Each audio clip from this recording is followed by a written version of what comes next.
അസ്സലാമു അലൈക്കും വറഹ്മത്തുള്ളാഹി വബറകാതുഹു. ബിസ്മില്ലാ അൽഹംദുലില്ലാ അല്ലാഹുമ്മ സ്വല്ലി അലാ സയ്യിദിനാ മുഹമ്മദിൻ വഅലാ ആലി സയ്യിദിനാ മുഹമ്മദ്.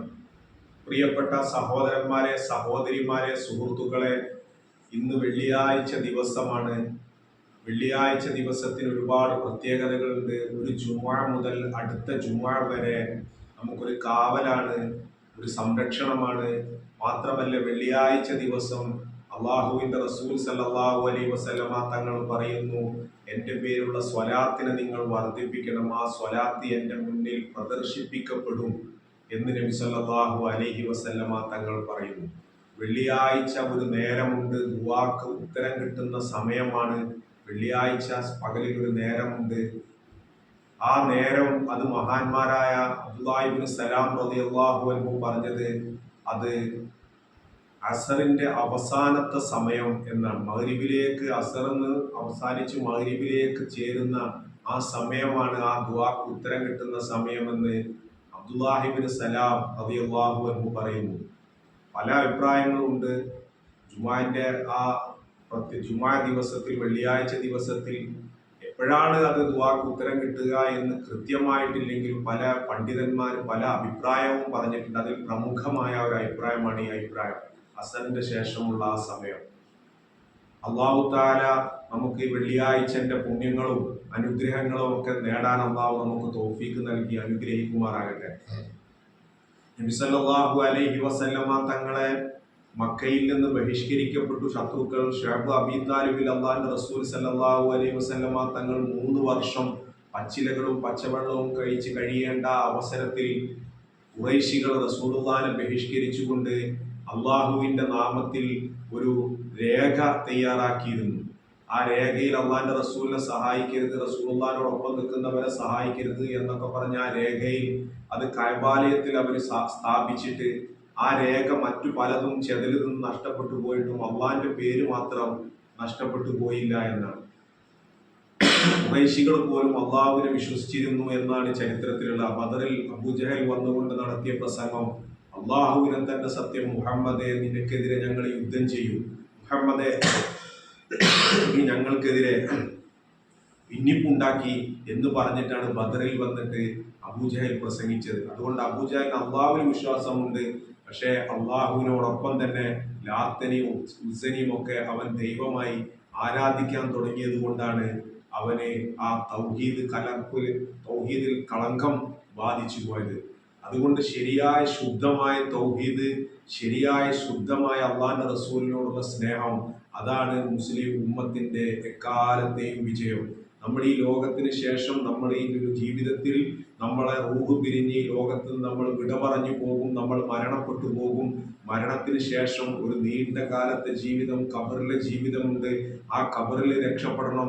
അതുപോലെ തന്നെ മഹ്ശറയിൽ നമ്മൾ രക്ഷപ്പെടണം. നമ്മൾ നമ്മുടെ മാതാപിതാക്കളും ബന്ധുക്കളും മിത്രങ്ങളും എല്ലാവരുമായി, നമ്മൾ സ്നേഹിക്കുന്ന എല്ലാവരുമായി നബി സല്ലല്ലാഹു അലൈഹി വസല്ലമ തങ്ങളുടെ പിറകിലായി സ്വർഗത്തിലേക്ക് കടക്കാൻ അള്ളാഹു സൗഭാഗ്യം നൽകണം. റസൂലുള്ളാഹിന്റെ കയ്യിൽ നിന്ന് ഹൗദുൽ കൗസർ വാങ്ങി കുടിക്കുവാൻ അള്ളാഹു നമുക്ക് സൗഭാഗ്യം കിട്ടണം. അതിനുവേണ്ടി നമ്മൾ എപ്പോഴും അള്ളാഹുവിനോട് ദുആ ചെയ്യേണ്ടത് വളരെ അധികം പുണ്യമായിട്ടുള്ള കാര്യമാണ്. മഹാനായ നബി സല്ലല്ലാഹു അലൈഹി വസല്ലമ തങ്ങൾ എല്ലാ കാര്യത്തിലും നമുക്ക് മാതൃക കാണിച്ചു തന്നിട്ടുണ്ട്. വിശുദ്ധ ഖുർആൻ അത് വളരെ വ്യക്തമായിട്ട് നമ്മളോട് പറയുന്നുണ്ട്. അള്ളാഹുവിന്റെ വിശുദ്ധ ഖുർആൻ പറയുന്നു, ലഖദ് കാന ലക്കും ഫീ റസൂലില്ലാഹി ഉസ്വത്തുൻ ഹസന. നബി സല്ലല്ലാഹു അലൈഹി വസല്ലമ തങ്ങളിൽ നിങ്ങൾക്ക് ഉത്തമമായ മാതൃകയുണ്ട്. അള്ളാഹിന്റെ റസൂലിൽ നമുക്ക് ഉത്തമമായ മാതൃകയുണ്ട്. ആർക്കാണ് ആ മാതൃക? ലിമൻ കാന യർജുല്ലാഹ വൽ യൗമൽ ആഖിർ. അള്ളാഹുവിന്റെ റസൂൽ അള്ളാഹുവിലും അന്ത്യനാളിലും പ്രതീക്ഷിക്കുന്നവർക്കാണ് നബി സല്ലല്ലാഹു അലൈഹി വസല്ലമ തങ്ങളിൽ മാതൃകയുള്ളത്. അപ്പൊ എല്ലാ കാര്യത്തിലും അള്ളാഹിന്റെ റസൂൽ സല്ലല്ലാഹു അലൈഹി വസല്ലമ തങ്ങൾ മാതൃക കാണിച്ചു തന്നിട്ടുണ്ട്. മാതാപിതാക്കളോട് ഇടപഴകേണ്ടതിൽ അള്ളാഹിന്റെ റസൂൽ മാതൃക കാണിച്ചു തന്നിട്ടുണ്ട്. ഗുരുനാഥന്മാരോട് ഇടപഴകേണ്ടതിൽ അള്ളാഹിന്റെ റസൂൽ മാതൃക കാണിച്ചു തന്നിട്ടുണ്ട്. അയൽക്കാരോട്, സുഹൃത്തുക്കളോട്, എല്ലാ വിഭാഗം ആളുകളോട് അള്ളാഹിന്റെ റസൂൽ സല്ലല്ലാഹു അലൈഹി വസല്ലമ തങ്ങൾ മക്കയിലും മദീനയിലും ഒക്കെ താമസിക്കുമ്പോൾ അവിടുത്തെ മറ്റു മതസ്ഥരായ യഹൂദികളോടും ക്രൈസ്തവരോടും ഒക്കെ നബി സല്ലല്ലാഹു അലൈഹി വസല്ലമ തങ്ങൾ മാതൃകയായിട്ടാണ് പെരുമാറിയത്.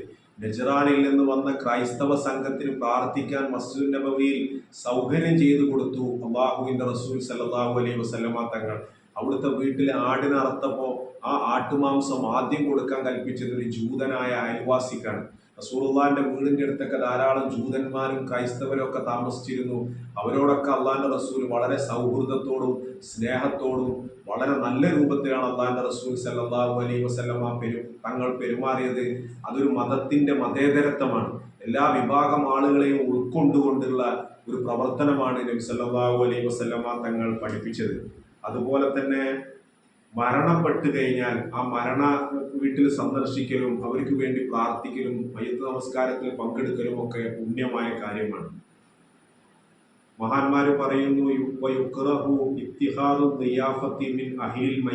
മരിച്ച ആളിന്റെ വീട്ടുകാർ ക്ഷണിച്ചിട്ട് സൽക്കാരത്തിൽ പോകൽ നിഷിദ്ധമായ കാര്യം. മരിച്ച അന്നത്തെ ദിവസം അവരെ വീട്ടിൽ നിന്ന് നമ്മൾ ഭക്ഷണം കഴിക്കാൻ പാടില്ല. കാരണം എന്താണ്?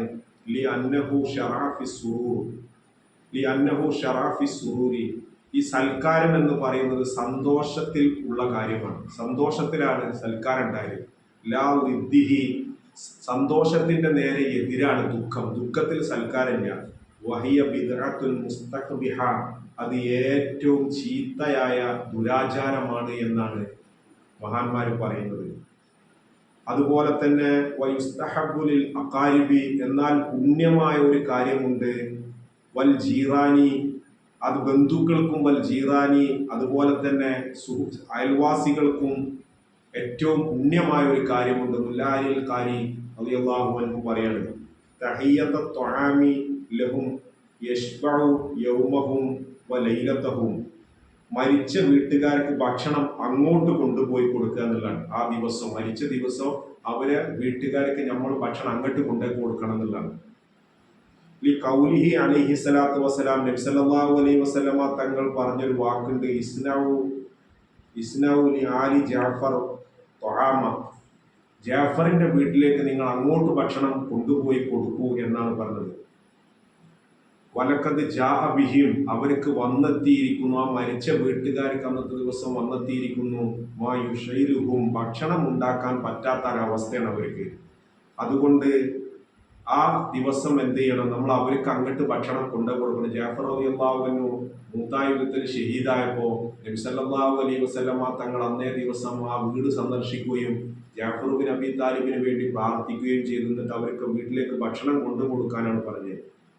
ലിഅന്നൽ ഹുസ്ന യംനഉഹും മിൻ ദാലിക, ഈ ദുഃഖം അവരെ ഭക്ഷണം ഉണ്ടാക്കുന്നതിൽ നിന്ന് തടയുന്നു. മുല്ലാലിൽ ഖാരി റളിയല്ലാഹു അൻഹു പറയുന്നു. മാത്രവുമല്ല, ഈ മരിച്ച ദിവസം അന്നത്തെ ദിവസം അവിടെ ഭക്ഷണം കഴിക്കലും അതേപോലെ തന്നെ മയ്യത്തിന് വേണ്ടി കരയലും അത് ജാഹിലിയ ആചാരത്തിൽപ്പെട്ടതാണ്. ബാബുമാ ഖാലൂഫിൽ ഇത്ആമി അലൽ മയ്യത്തി, മയ്യത്തിന്റെ പേരിൽ ഭക്ഷണത്തെ പറ്റി മുൻഗാമികളുടെ അഭിപ്രായം, മുൻഗാമികൾ എന്താണ് അതിൽ പറഞ്ഞതെന്നുള്ളതാണ് പറഞ്ഞത്. അതെന്താണ്? അന്നത്തെ ദിവസം ഭക്ഷണം നമ്മൾ മറ്റുള്ള ആളുകൾ അവരെ വീട്ടിലേക്ക് ഭക്ഷണം ഉണ്ടാക്കി കൊടുക്കണമെന്നാണ്. ലാ യകൂനുൽ യൗമ ദീന, അന്ന് ദീന, അത് അള്ളാഹുവിന്റെ റസൂൽ സല്ലല്ലാഹു അലൈഹി വസല്ലമ തങ്ങളുടെ കാലത്തുള്ള ദീന്. ലം യകുൻ യൗമ ഇദിൻ ദീന, അള്ളാഹുവിന്റെ റസൂൽ സല്ലല്ലാഹു അലൈഹി വസല്ലമ തങ്ങളുടെ കാലത്ത് ദീനല്ലാത്തത് ലാ യകൂനുൽ യൗമ ദീന, അത് ഇന്നും ദീനല്ല എന്നാണ്. അപ്പൊ നബി സല്ലല്ലാഹു അലൈഹി വസല്ലമ തങ്ങൾ പഠിപ്പിച്ച മാതൃക നമ്മൾ എല്ലാ കാലത്തും അത് മാതൃകയാക്കിക്കൊണ്ട് എല്ലാ പ്രശ്നങ്ങൾക്കുമുള്ള പരിഹാരം അതിലൂടെ നമുക്ക് ഉണ്ടാക്കിയെടുക്കാൻ കഴിയുന്നതാണ്. അതേപോലെ 3 കഴിക്കേണ്ടത് 7 കഴിക്കേണ്ടത് അവർക്ക് വേണ്ടി പോരാക്കേണ്ടതെന്നല്ല. മരിച്ച ദിവസം, അന്നത്തെ ദിവസം അവർ ഭയങ്കര ദുഃഖത്തിലായിരിക്കും. വാപ്പ മരിച്ചു കഴിഞ്ഞാൽ, ഉമ്മ മരിച്ചു കഴിഞ്ഞാൽ, ബന്ധുക്കൾ മരിച്ചു കഴിഞ്ഞാൽ അവർക്ക് ഭക്ഷണം ഉണ്ടാക്കാനോ ഭക്ഷണം കൊടുക്കാനോ ഒന്നിനും കഴിയാത്തൊരവസ്ഥ. ആ വീട്ടുകാരോട് വളരെ ബേജാറിലും വിഷമത്തിലും ആയിരിക്കും. അപ്പം അയൽവക്കത്തുള്ള വീട്ടുകാരോ ബന്ധുക്കളോ അവർക്ക് ഭക്ഷണം ഉണ്ടാക്കി അങ്ങോട്ട് കൊടുക്കലാണ് പുണ്യം എന്നാണ് പറയുന്നത്. അപ്പോൾ അതിലൂടെ നമുക്ക് ഒരുപാട് കാര്യങ്ങൾ അതിലൂടെ നമുക്ക് മനസ്സിലാക്കാൻ കഴിയും. എന്ന് വെച്ചാൽ ആ വീട്ടുകാരെ നമ്മൾ സമാധാനിപ്പിക്കുക, അവരെ നമ്മൾ ആശ്വസിപ്പിക്കുക, അതൊക്കെ ഒരുപാട് അവരെ വീട്ടുകാർക്ക് സമാധാനവും ശാന്തിയും ഒക്കെ കൊണ്ടുവരുന്ന കാര്യമാണ്. അതുപോലെ തന്നെ മരിച്ചുപോയ ആളുകൾക്ക് വേണ്ടി പ്രാർത്ഥിക്കുക. കാരണം ഒരു കാണാക്കയത്തിൽ മുങ്ങിത്താഴുന്നവൻ ഒരു പിടിവള്ളിക്ക് വേണ്ടി ആഗ്രഹിക്കുന്ന പോലെ ജീവിച്ചിരിക്കുന്ന ആളുകളുടെ ദുആക്ക് വേണ്ടി മരിച്ചവർ ആഗ്രഹിക്കുമെന്നാണ്. ബന്ധുക്കളും മിത്രങ്ങളും മാതാപിതാക്കളും ഒക്കെ മരണപ്പെട്ടു പോയി കഴിഞ്ഞാൽ അവർ നമ്മളെ ദുആ ആഗ്രഹിക്കുന്നത്, നമ്മൾ നല്ല വസ്ത്രം ധരിക്കുന്നതോ, നമ്മൾ നല്ല വീട് വെക്കുന്നതോ, നമ്മൾ ഒരുപാട് കെട്ടിടങ്ങൾ വാങ്ങുന്നതോ, നമ്മൾ ഒരുപാട് ഭൗതികമായിട്ടുള്ള ഇൻഫ്രാസ്ട്രക്ചർ വർദ്ധിപ്പിക്കുന്ന ഒന്നും മരിച്ചുപോയ ആളുകൾ ആഗ്രഹിക്കുന്നില്ല. ഒരാൾ മരണപ്പെട്ട് കഴിഞ്ഞാൽ അവരെ കൂടെ ഉണ്ടാകുന്നത് അവർ ചെയ്ത സൽക്കർമ്മങ്ങളും അവർ ചെയ്ത നല്ല നല്ല സ്വതക്കകളും അവർക്ക് വേണ്ടി പ്രാർത്ഥിക്കുന്ന മക്കളുമാണ്. മാതാപിതാക്കൾ മരണപ്പെട്ട് കഴിഞ്ഞാൽ മക്കൾ അവർക്ക് വേണ്ടി പ്രാർത്ഥിക്കുമ്പോൾ ആ ഖബറിലേക്ക് സമ്മാനത്തിന്റെ പെട്ടികൾ ഇങ്ങനെ വരുമ്പോൾ അവർ മലക്കുകളോട് ചോദിക്കും, ഖബറിലുള്ള ആളുകൾ എന്താണ് ഇങ്ങനെ പുതിയ പുതിയ സന്തോഷങ്ങൾ വന്നുകൊണ്ടിരിക്കുന്നത്, നിങ്ങളെ ബന്ധുക്കൾ നിങ്ങൾക്ക് വേണ്ടി പ്രാർത്ഥിക്കുന്നതിന്റെ പ്രതിഫലം ലഭിച്ചുകൊണ്ടിരിക്കുക എന്നുള്ളതാണ്. അതുകൊണ്ട് നമ്മൾ മരണപ്പെട്ടു പോയ ആളുകൾ മരിച്ചു കഴിഞ്ഞാൽ, ബന്ധപ്പെട്ട ആളുകൾ മരണപ്പെട്ടു കഴിഞ്ഞാൽ നമ്മൾ അവർക്ക് വേണ്ടി പ്രാർത്ഥിച്ചു കഴിഞ്ഞാൽ അവരെ ഖബറിലേക്ക് അത് നിമിഷ നേരങ്ങൾ കൊണ്ട് തന്നെ അള്ളാഹു എത്തിച്ചു കൊടുക്കും. അവരെ ഖബറിന് അതൊരു വലിയ സന്തോഷമാണ്, അവർക്കൊരു റാഹത്താണ്. അതുകൊണ്ട് മരിച്ചവരെ നമ്മൾ ഒരിക്കലും മറക്കാതിരിക്കുക. അവരെ ഖബറ് നമ്മൾ സിയാറത്ത് ചെയ്യുക, അവർക്ക് വേണ്ടി നമ്മൾ ഫാത്തിഹ ഓതുക, അവർക്ക് വേണ്ടിയിട്ട് ദിക്റുകൾ ചൊല്ലുക. അത് അവരെ ഖബറിലേക്ക് ഒരു സന്തോഷമാണ്. അപ്പോൾ നമ്മൾ മരണപ്പെട്ടാൽ നമുക്കും അതിനുള്ള ആളുകൾ അള്ളാഹു തയ്യാറാക്കി തരും. അള്ളാഹു താല നമ്മൾ ചെയ്ത എല്ലാ സൽക്കർമ്മങ്ങളും സ്വീകരിക്കട്ടെ. ആമീൻ.